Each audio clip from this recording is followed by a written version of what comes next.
Hello friends, आज मैं आप लोग को बताऊंगी हाउसिंग लोन के बारे में। जैसे किसी भी बैंक में आप जाते हैं और आपको हाउसिंग लोन की ज़रूरत है, जिसके लिए आप बैंक में कांटेक्ट करते हैं, तो आपको क्या डॉक्यूमेंट्स और क्या वहाँ पे सबमिट करना है, और हाउसिंग लोन बैंक किस किस पर्पस के लिए देती है हाउसिंग लोन, उन सब के बारे में मैं आपको डिटेल में बताऊंगी।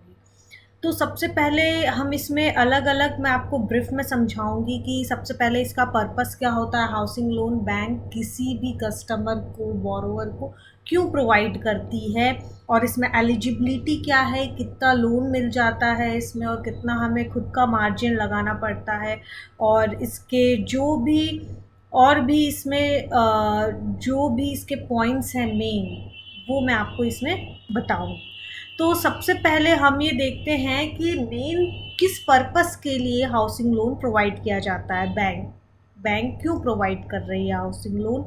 Loan under banks home loan scheme में be granted to individuals to enable them to, मतलब किसी भी प्लॉट को परचेस करने के लिए और उस पर घर बनाने के लिए। सबसे पहला पॉइंट तो ये हो गया। दूसरा पॉइंट ये रहता है कि परचेज और कंस्ट्रक्ट अ न्यू हाउस और फ्लैट। अगर आप नया हाउस मकान खरीद रहे हैं या फ्लैट खरीद रहे हैं और उस पर मकान बना रहे हैं, तो उसके लिए भी लोन प्रोवाइड करती है। तीसरा है कि परचेज एन एग्जिस्टिंग हाउस, किसी भी एग्जिस्टिंग हाउस को भी खरीदने के लिए लोन प्रोवाइड करती है, फ्लैट को खरीदने के लिए, या एंड रिपेयर और रिनोवेट। अगर आपके पास ऑलरेडी कोई हाउस है, मकान है, उसको रिपेयर करवाना है, रिनोवेट करवाना है, उसके लिए भी हाउसिंग लोन प्रोवाइड करती है bank. Take over of home loans from other banks. अगर आपका कहीं और बैंक में लोन चल रहा है और आपको लगता है कि अभी जहाँ आपका लोन चल रहा है वहाँ इंटरेस्ट रेट आपको थोड़ा ज़्यादा लग रहा है, वैसे तो आरबीआई का जो नॉर्म्स है तो उस हिसाब से हर बैंक, जितने भी गवर्नमेंट पीएसयूज बैंक हैं, वहाँ पे एक ही इंटरेस्ट रेट रहता है, लगभग सेम रहता है। पर फिर भी आपको लगता है कि जिस बैंक में आपका हाउसिंग लोन चल रहा है वहाँ आपको इंटरेस्ट रेट ज़्यादा 0.51% ज़्यादा देना पड़ रहा है, तो आप उसको टेक ओवर अपने किसी दूसरे बैंक में करवा सकते हैं। तो उसके लिए भी बैंक लोन देती है। Furnishing interiors is a part of project को, इंटीरियर आपको घर का सही करवाना है, उसके लिए भी हाउसिंग लोन प्रोवाइड किया जाता है। Reimbursement of investment made from own resources during the preceding 6 months for purchase of house, flat या construction of house, repair and extension of house। पिछले 6 महीने, जब से आपने मकान, अगर कोई पिछले 6 महीने में जो भी आपने मकान में काम करवाया है, तो उसका रीइंबर्समेंट भी बैंक करती है। अब ये देखते हैं कि loans for more than one house में भी ग्रांटेड टू, एक से ज़्यादा अगर घर आप बना रहे हैं, जैसे आपका ऑलरेडी 2 मकान है कहीं पे और आप तीसरा मकान बनाने जा रहे हैं या खरीदने जा रहे हैं, तो उसके लिए भी बैंक लोन प्रोवाइड करती है। पर इसके लिए ये गाइडलाइन है कि applicant should fulfil the income criteria is also EMI equated monthly installment to net monthly installment norm after netting of the repayment obligations of the existing loans and subject to satisfactory conduct of existing loans, if any is evidenced from statement of loan account and CIBIL report, provided sanctioning authority is satisfied about the genuineness of source of income and continuity of repayment capacity of the borrower। मतलब अगर आप दूसरा या तीसरा मकान ले रहे हैं तो आपकी ईएमआई टू एनएमआई रेशियो जो है वो सही होनी चाहिए, सिबिल स्कोर सही होना चाहिए, और आपका जो पुराना रीपेमेंट चल रहा है वो भी आपका सही होना चाहिए। और इसमें ये भी है कि इफ एन इंडिविजुअल ओन्स 2 और मोर हाउस सिंगली और jointly, then the exposure of the third house onward या purchase of plot will be treated in the separate scheme. मतलब अगर आपने पहले हाउसिंग लोन नहीं रखा है, मैं मैनुअली यहाँ पे सेंट्रल बैंक की बात कर रही हूँ, जो उनका लेटेस्ट सर्कुलर अभी आया है हाउसिंग लोन का, मैं उसको आपको ब्रीफ करके बता रही हूँ। जैसे आप अभी सेंट्रल बैंक में जाके या किसी भी बैंक में जाके अभी हाउसिंग लोन लेना चाह रहे हैं, तो उसके लिए मैं बात कर रही हूँ। आप जैसे आपने हाउसिंग लोन ऑलरेडी है और आप तीसरा या चौथा मकान खरीद रहे हैं या बना रहे हैं, तो उसके लिए क्या होता है, एक अलग प्रोडक्ट कोड में वो आपका हाउसिंग लोन ओपन करते हैं, बिकॉज आपने हाउसिंग लोन ऑलरेडी ले रखा है। तो आपका जो नया हाउसिंग लोन होगा वो इस नाम से खुलेगा, स्कीम फॉर फाइनेंसिंग थर्ड या fourth house. Home loan will not be permitted where builder, partner, director is acquiring flat, house, unit, plot in the project developed by them, या उनकी कंपनी ने अगर कोई प्रोजेक्ट बनाया है उसी के अंदर कोई बिल्डर डायरेक्टर अपनी ही प्रोजेक्ट के अंदर कोई प्लॉट खरीद रहा है, हाउस खरीद रहा है, तो उसके लिए लोन नहीं दिया जाता। Takeover of home loan availed by an individual borrower from other banks, HFs, financial institution may be considered under circumstances after strictly following the takeover norms. Takeover कर सकते हैं फ्रॉम अदर बैंक से, बहुत उसके लिए नॉर्म्स रहते हैं अलग अलग। वो मैं आपको नेक्स्ट वीडियो या सेशन में आपसे डिस्कस करूंगी कि टेक ओवर करने या आप किसी दूसरे बैंक में टेक ओवर करवाना चाह रहे हैं अपना लोन, तो उसके लिए क्या डॉक्यूमेंट्स और क्या रिक्वायरमेंट्स रहती है। अब हम बात करते हैं, ये तो हमने बात कर ली पर्पसेस, मतलब किस किस पर्पस के लिए बैंक आपको हाउसिंग लोन प्रोवाइड करती है। अब नेक्स्ट हम बात करेंगे कि इसके लिए एलिजिबिलिटीज़ क्या है। तो एलिजिबिलिटी में हम ये देखते हैं, individual over 18 years of age with steady source of income including persons engage in agriculture and allied activities.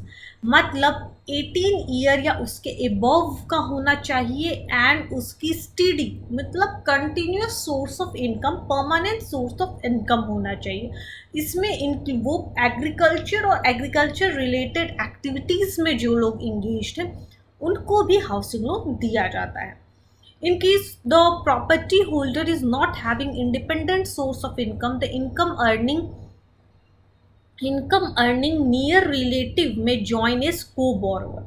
अगर जैसे घर में दो सदस्य हैं, मदर और फादर हो गए, हस्बैंड वाइफ हो गए, तो अगर हस्बैंड की परमानेंट जॉब है, वाइफ हाउस वाइफ है, लेकिन घर वाले चाहते हैं कि लेडीज़ के नाम पे या हाउसवाइफ के नाम पे हम लोन लें, तो वो उन हाउसवाइफ के नाम पे भी लोन ले सकते हैं, और जो हस्बैंड है वो उसमें को एप्लीकेंट बन सकते हैं और उनकी इनकम इसमें कैलकुलेट होगी हाउसिंग लोन एलिजिबिलिटी में। क्वांटम ऑफ लोन या मार्जिन, अब कितना तक लोन हमें मिल सकता है और हमें खुद का कितना पैसा लगाना पड़ेगा उस बारे में बात करते हैं। तो सबसे पहले ये देखते हैं कि अगर आपको 30 लाख तक का लोन चाहिए, अप टू 30 लाख, तो home loan is percentage of cost और फ्लैट, तो आपको 90% बैंक फाइनेंस करेगी, 10% आपको खुद का लगाना होगा। जैसे हमने लिया, आप सपोज़ कीजिए हम अगर 10 लाख का लोन लेना चाह रहे हैं बैंक से, या 10 लाख का जैसे ले रहे हैं, तो हमको उसमें 9 लाख रुपए बैंक फाइनेंस करेगी, 1 लाख रुपए हमें खुद का लगाना पड़ेगा। अब अगर 30 लाख के ऊपर का लोन ले रहे हैं तो 80% आपको बैंक फाइनेंस करेगी for repair, renovation, alteration of existing house या फ्लैट। अब अगर आप एग्जिस्टिंग जो हाउस फ्लैट है उसका रिनोवेट करवा रहे हैं, अल्टरेशन करवा रहे हैं, इसमें मैक्सिमम लोन आपको 10 लाख तक का ही मिल सकता है और इसमें 75% ही बैंक फाइनेंस करेगी, बाकी का 25% आपको खुद का लगाना पड़ेगा।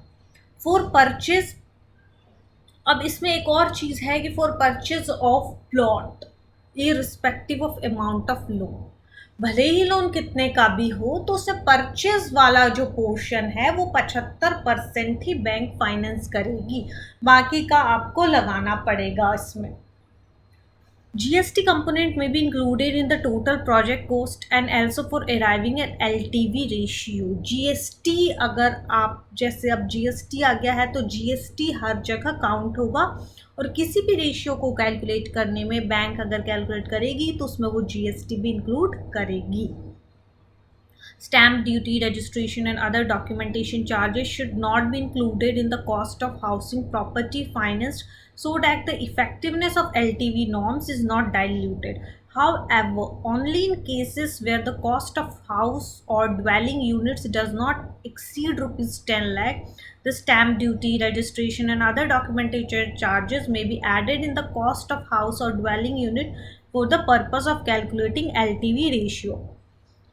जो स्टैम्प ड्यूटी है, रजिस्ट्रेशन फ़ीस होती है, और जो अदर डॉक्यूमेंटेशन के चार्जेस होते हैं वो इंक्लूड नहीं किया जाता है कॉस्ट ऑफ हाउसिंग प्रॉपर्टी, या जब भी हम एलटीवी रेशियोज कैलकुलेट कर रहे हैं।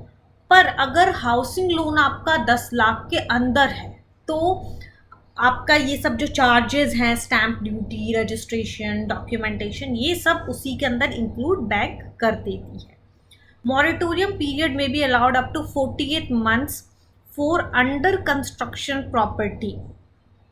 मतलब आप अगर आपकी प्रॉपर्टी अंडर कंस्ट्रक्शन है तो 48 महीने, मतलब 4 साल तक का आपको मॉरेटोरियम मिल सकता है। सिक्योरिटी में क्या लेती है बैंक? ईएम लेती है, मतलब इक्विटेबल मॉर्गेज या registered mortgage of property being financed.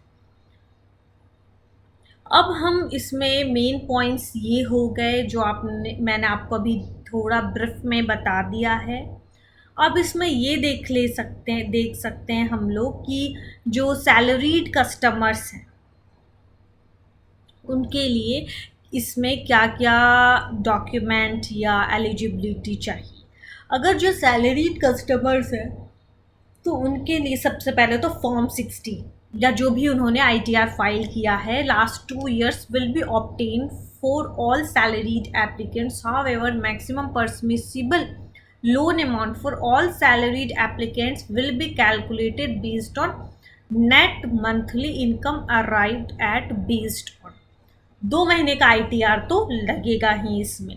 The salary income appearing in latest salary slip या salary certificate plus other incomes which are either appearing in salary slip, form I-16, IT returns, जैसे कि कुछ variable पे, performance, production linked incentives, bonus, overtime allowance, reimbursement of expenditure may be included in salary income on basis of average of last 2 years after excluding taxes and statutory deductions.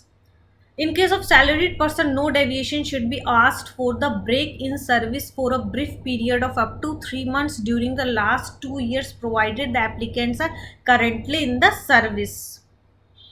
Break in service beyond the period of 3 months. Non-availability of Form 16 or IT returns of the last 2 years. NOC from employers will not be insisted upon when their employees seek home loans from our bank.